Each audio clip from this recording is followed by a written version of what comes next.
Hey guys, it's Tina. Welcome back to my channel. Today we're going to be talking about the big mystery thing, which I think for a lot of you isn't a mystery anymore because most of you know already. And for those of you that don't, grab a seat. I kind of wrote everything down that I wanted to say, and I tried to record this and it's just not coming out the way I want it to. So since we lived it, I'm just gonna let her all go. As you guys know, for the past 4.5 years, my husband and I have been living with my father-in-law. And it has been one of the most amazing, tiring, joyful experiences of our life. But having said all of those things, we always knew that the reality of somebody getting old and of not knowing what the future holds always comes and rears its head. As you guys know, I have a condition called SCAD, and as you also know, I had a second one. And basically, laying in the hospital this time, I had some time by myself before my husband got to the hospital. I had, you want to call it an epiphany, you want to call it a good knock in the side of the head, you want to call it a Jesus moment, you call it whatever you want. I had the realization, I had a very, very big realization of my mortality. That just like that, it can be gone. And I realized that, one, the condition that I had been trying to not make a big deal of was not a little thing. It doesn't have to run my life, but it's a big thing. Like, the fact remains, I could die. And what would happen with my husband and my father-in-law if that were to happen? What would happen if something happened to my husband? You know, all of these variables that I refuse to think about. And the reality set in as well that I'm really tired. And my father-in-law is beginning just on the cusp of needing a lot more care. You know, and my husband and I had to have a really deep heart-to-heart talk about this because realizing that it's quickly approaching that you can't do everything for him. It initially hurts you, but it hurts your pride. And it was very hard for my husband and I to admit that he needed more than we could give.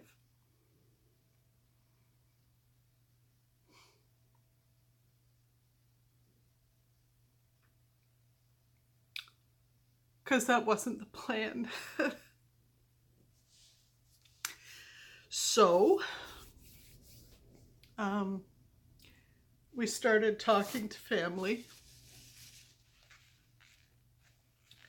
and friends who've been through this,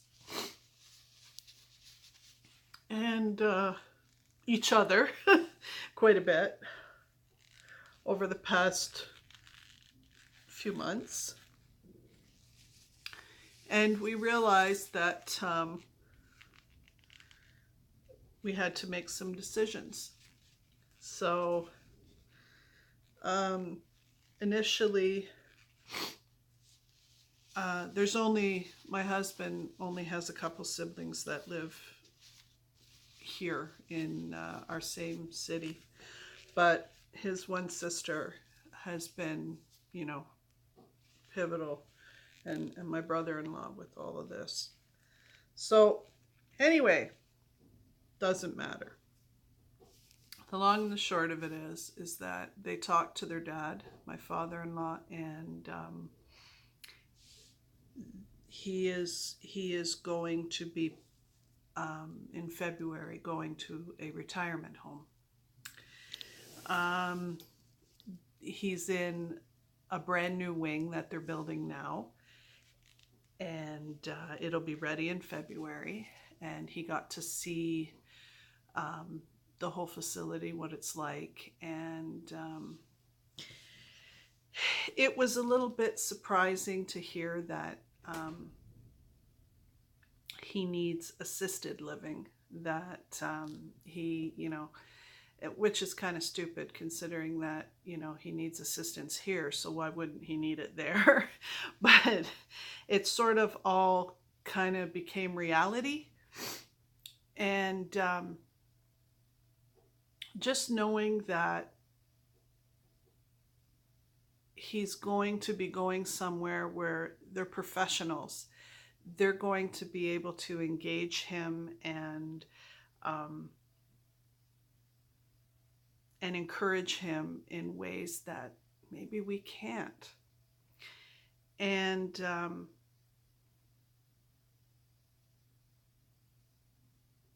it's still raw.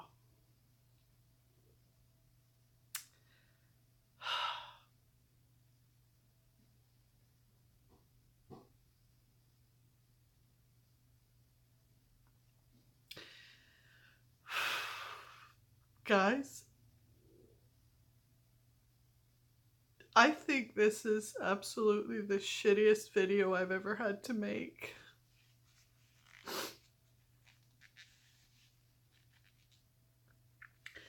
Because regardless of everything that I've said,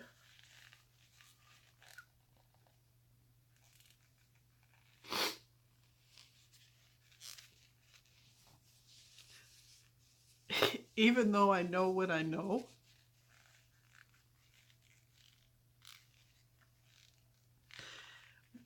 we still wanted it to be different. You have all these plans,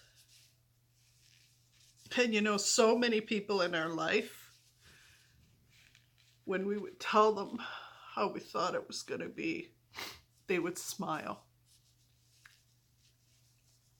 not say too much. And it's a hard reality when you realize that, what you know now, other people knew a long time ago. So, that's the big mystery. We're going to be okay. We have till February, and it's going to be a little bit tough, but I think that it is for the best. So I think we're going to leave it there. I will see you tomorrow, and like I always tell you, I love you guys like mad. Bye for now.